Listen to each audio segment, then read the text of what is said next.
E aí, doutores e doutoras, sou eu, advogado Robert Bezerra, com mais um vídeo da série de 100 vídeos em 100 dias sobre prática advocatícia. E o tema de hoje é petição inicial. Mas antes de eu te passar mais essa dica, mais essa sacada, deixe seu like, inscreva-se no canal e, Jader, pode soltar a vinheta.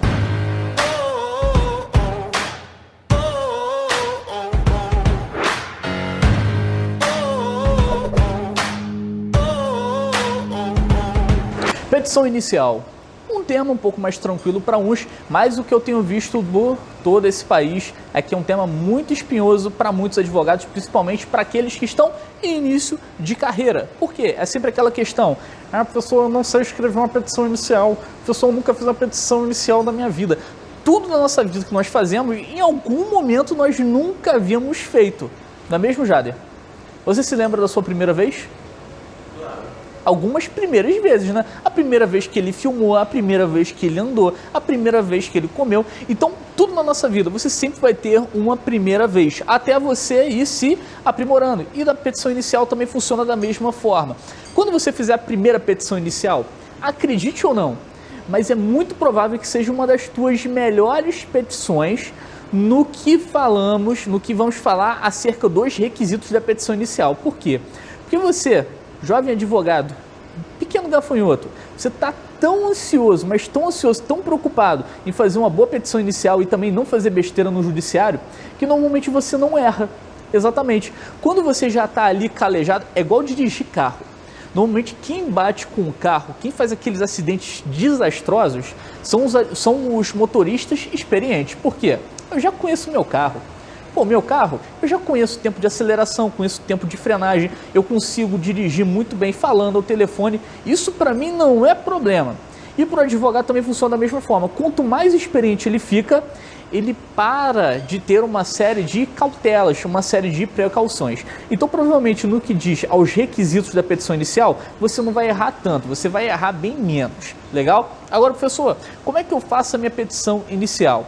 Se você não tem ideia de como você faz a tua petição, de como você inicia, você tem que começar do zero, abre no artigo 319 do novo Código de Processo Civil.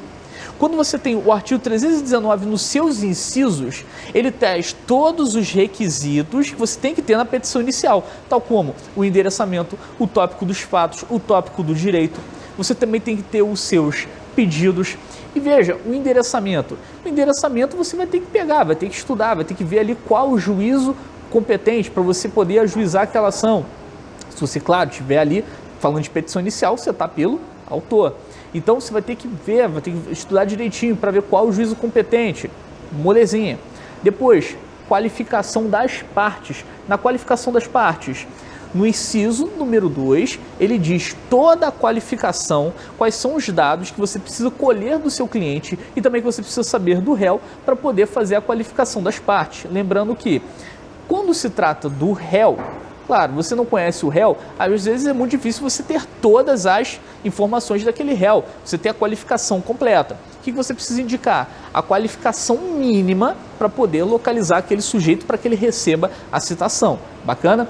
Depois, o que você tem que fazer? Depois você vai lá e vai abrir o tópico dos fatos. Gente, o tópico dos fatos é muito fácil. Você não sabe contar uma boa história? Você não sabe contar uma boa fofoca? Ah, sabe? Não, professor, não conta fofoca não. Você sabe contar uma fofoca, você sabe contar uma boa história.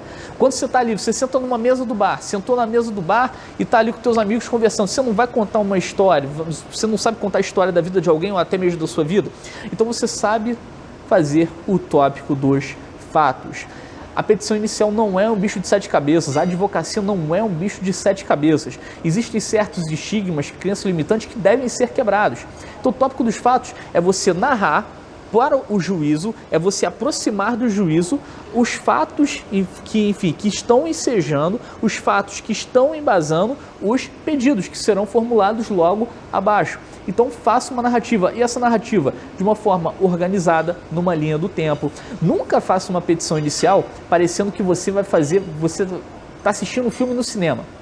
Sabe aquele filme que você vai assistir e o filme começa o seguinte, 20 anos depois.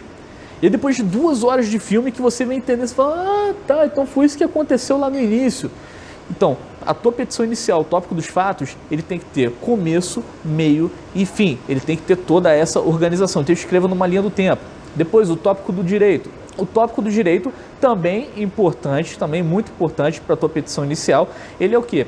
São os fundamentos jurídicos, fundamentos legais que estão embasando os teus pedidos, estão corroborando os teus pedidos e também juntando ali com os fatos. Quando eu tenho os fatos e os pedidos, eu tenho a chamada causa de pedir. E a causa de pedir é um dos requisitos da petição inicial, porque imagina, não posso chegar numa petição e chegar apenas e lançar os pedidos. Se eu apresento apenas os pedidos, espera aí, esses pedidos aqui são baseados em quê? Lembra você quando você ia pedir aquele dinheirinho, quando você ia pedir alguma coisa, algum dinheiro, algum presente para o teu pai, para tua mãe? Tá, mas tá pedindo isso daqui para quê? Você tinha que justificar, você tinha que embasar. Isso também que você faz na sua petição inicial. Logo em seguida você vai formular os seus pedidos. Fique atento para você saber quais são os pedidos que você tem que formular nessa petição inicial, nessa exordial, ou também chamada de peça vestibular. Você vai ter que prestar muita atenção nos fatos narrados pelo teu cliente. Por isso é importante que durante o atendimento você, enfim, faça uma sondagem, você faça um atendimento completo, você direcione perguntas inteligentes, a fim de saber um panorama geral de toda aquela problemática, para você saber qual é o cerne da questão e quais são os pedidos que devem ser formulados. Depois dos pedidos, nós vamos para o valor da ação. O valor da ação nada mais é do que o somatório de todos os pedidos, o somatório de todas as pretensões. Após atribuir o valor da ação, meu amigo, o que você vai fazer? Cidade, data, advogado, OAB e beijo, vida que segue. Petição inicial é muito fácil, é muito tranquilo. Comece escrevendo da sua forma e assim como um bom vinho, ao passar do tempo, vai ficando cada vez melhor. Então, meus amigos, essa foi a dica de hoje. Inscreva-se no canal, deixe o seu like e vamos seguir juntos.